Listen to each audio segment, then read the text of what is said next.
నమస్తే అండి, మీ పేరు? వాసిరెడ్డి శ్రీనివాసరావు. ఏం చేస్తుంటారు సార్ మీరు? వ్యవసాయం. ఏంటి సార్ అన్నదాత సుఖీభావ డబ్బులు పడ్డాయా మీకు? 20,000 పడ్డాయండి.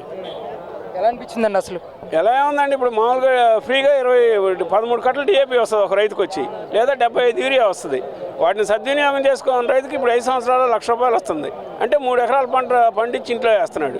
ఇక అంతకంటే చేసేది ఎవరున్నారు? ఇన్నేళ్ళ నుంచి ఆంధ్రప్రదేశ్లో రైతును పట్టించుకునే విషయంలో మేము చేసినంతగా ఎవరూ చేయలేదని చెప్పి జగన్మోహన్ రెడ్డి మాట్లాడారు. ఏం చేశాడు చెప్పమానండి. మామూలు వరద వచ్చింది, చంద్రబాబు గారు మా రేవంద్రపాడు వచ్చాడు, మా రేవంద్రపాడు వచ్చి చీరలో దిగి చూశాడు.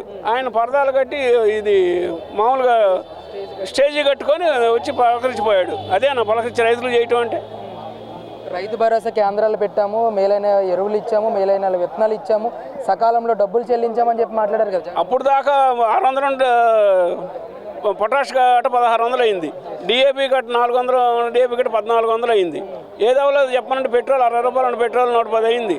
ఇదేనా రైతుకు చేయటం? ఎవరికైనా ప్రజలకు మేలు చేయటం అంటే అదేనా? ఇప్పుడు మన స్వాతంత్రం వచ్చిన దగ్గర నుంచి రూపాయి పెరిగితే ₹70 వచ్చిందండి, 97కి వచ్చేసరికి. ఒక్కసారి జగన్ వచ్చినాక పెట్రోల్ రేట్ ఎంత పెరిగింది, గ్యాస్ ఎంత పెరిగింది, ఎరువుల కట్టలు ఎంత పెరిగినాయి ఆలోచించమనండి ఎవరినైనా. ఈ రోజు ఎలా ఉందండి రైతు పరిస్థితి? ఈ రోజు ఎలా ఉంది కూటమి ప్రభుత్వం అధికారంలోకి వచ్చిన 2 సంవత్సరాలు? ఇప్పుడు రైతుని ఆదుకోవడం 100% ఏ ప్రభుత్వం చేయలేదండి. సకాలంలో తుఫాన్ వచ్చిందనుకోండి, సకాలంలో వచ్చి కనీసం పలకరింపు చేసి ఏదో సాయం చేస్తున్నారు కదా 10% వరకైనా. మరి అది ఎక్కడ ఉంది అంతకుముందు? ఏదో చేసామంటే చేసాము, అంతవరకు పలకరించామని ఊరికి విమర్శలకు పనికి వస్తాడు కానీ పరిపాలనలో కంటూ 1% కూడా ఓటు వేయలేము జగన్కి.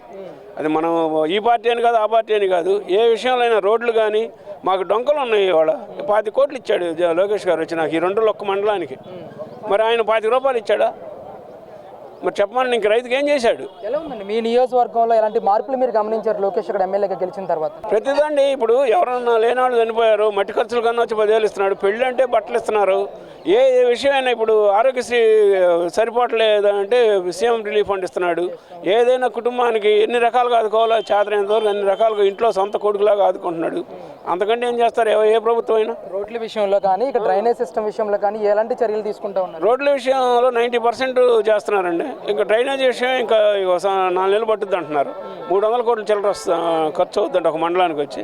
అందుకని కొంచెం ఆలోచిస్తున్నారు, చేస్తారని అంటున్నారు. జగన్మోహన్ రెడ్డి గారేమో విలువలు విశ్వసనీయత అంటే వైఎస్ఆర్సీపీ పార్టీ, అవినీతి అంటే టీడీపీ కూటమి ప్రభుత్వం అని చెప్పేసి మాట్లాడుతూ ఉన్నాడు.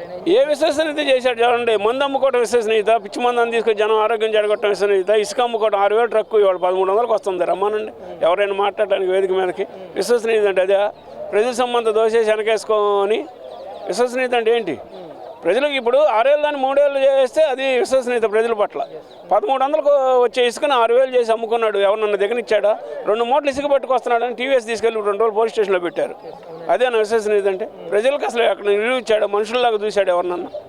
ఏదో పేపర్లకు ఇస్తున్నాను, డబ్బులు ఇస్తున్నాము, నాకే పట్టం కడతారు అనుకున్నాడు. జనం అందరూ పిచ్చాడులేం కాదు ఇవాళ.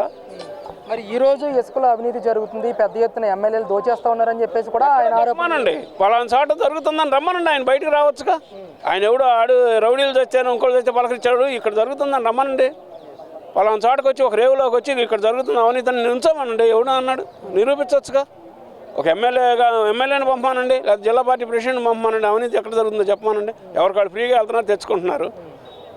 మరేంటండి జగన్మోహన్ రెడ్డి గారు వచ్చే 2027 నుంచి పాదయాత్ర కూడా చేస్తానని చెప్పి ప్రకటించారు. అసలు పాదయాత్రకి మీలాంటి రైతుల సపోర్ట్ ఉంటుందంటారు? అసలు రైతులే కాదండి, ఎవరు సపోర్ట్ ఉండదు. ఎందుకంటే ఇప్పుడు మిమ్మల్ని నన్ను ఒకసారి చూస్తారు, ఏ ప్రజలైనా. నువ్వు నరుగుతాను పొడుతాను అంటున్నాడు కానీ పలానా అభివృద్ధి జరగట్లేదో, పలానా అవినీతి జరుగుతుందని ఒక దాని మీద పేరు పెట్టి చెప్పమానండి. ఇంకేరే విధంగా వస్తాడు ఆయన? ఎంతసేపటికి పరమార్శల పేరుతో ఏదో అప్పుడు నడిచింది వాళ్ళు కూడా నడుస్తుంది అనుకున్నాడు. ప్రజలంతా పిచ్చాళ్ళేం కాదు, ప్రజలందరూ వాళ్ళు ఎడ్యుకేటెడ్ పీపుల్ అందరూ. ఆయన ఏం మాట్లాడుతున్నాడో, పార్టీ నాయకులు ఏం మాట్లాడుతున్నారో అంతా గమనిస్తూనే ఉంటారు. అంటే ప్రజల్లో ఆల్రెడీ మార్పు వచ్చింది, జగన్ ఉంటే మనకు మంచి జరిగేదనే చర్చ మొదలైందని చెప్తున్నాడు ఆయన.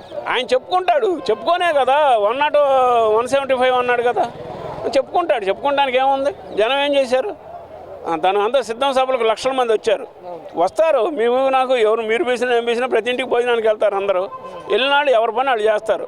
ప్రజలు ఇవాళ ప్రతి ఇంట్లో ఎడ్యుకేటెడ్ ఒకళ్ళకి 2 ఉన్నారు, వాళ్ళు ఎడ్యుకేట్ చేస్తారు. చదవనాళ్ళకి కూడా మన రాష్ట్రం ఏమవుతుంది, ఎన్ని పరిశ్రమలు వస్తున్నాయో, ఎన్ని అభివృద్ధి పనులు జరుగుతున్నాయో అనేది బేరీ చేసుకోలేని వాళ్ళు కాదుగా. ఆయన అనుకుంటున్నాడు ప్రజలు పిచ్చాళ్ళు నేను చెప్పిన నమ్ముతారు అనుకుంటున్నాడు, కానీ అదేం జరగదు సార్. అంటే 2017లో జగన్మోహన్ రెడ్డి పాదయాత్ర చేశారు, అప్పుడు వచ్చిన సపోర్టు 2027లో జరగబోయే పాదయాత్రకు వస్తుంది అంటారు కదా? సపోర్టు మామూలు సపోర్ట్గా అంటూ కాదండి. జనం ఎవరు వచ్చినా రాజకీయ నాయకుడు వస్తున్నాడంటే బజార్కి వస్తారు, ఏం చెబుతాడో ఏం చేస్తాడో ఎందామని వస్తారు. దాని మూలం నాకే సపోర్ట్ వచ్చింది అనుకుంటాట. ఏ మనిషిని ఒకసారి రాజశేఖర రెడ్డిని చూసాం, చంద్రబాబుని చూసాం, అందరూ చూసి ఒకసారి చూద్దాం, ఒక ఛాన్స్ అన్నాడు కాబట్టి సరే చూశారు జనం. ఇక ఆయన 10 సార్లు వచ్చినా కూడా పాదయాత్ర చేస్తా. ఆయన అవడు, మేము చెబుతున్నాం, జనాల్లో ఉంటాం, ఎవరి మనస్తత్వం మనిషి ఎదురొస్తాం అంటే ఆ మనిషి ఎటు వేస్తాడో తెలుస్తుంది. అయితే మళ్ళీ ఖచ్చితంగా కూటమి ప్రభుత్వం వస్తుంది. కూటమి ప్రభుత్వమే వస్తుందండి. ఇదే కానీ కూటమి ఇట్టా కొనసాగితే మాత్రం కూటమి ప్రభుత్వం ఖచ్చితంగా వస్తుంది.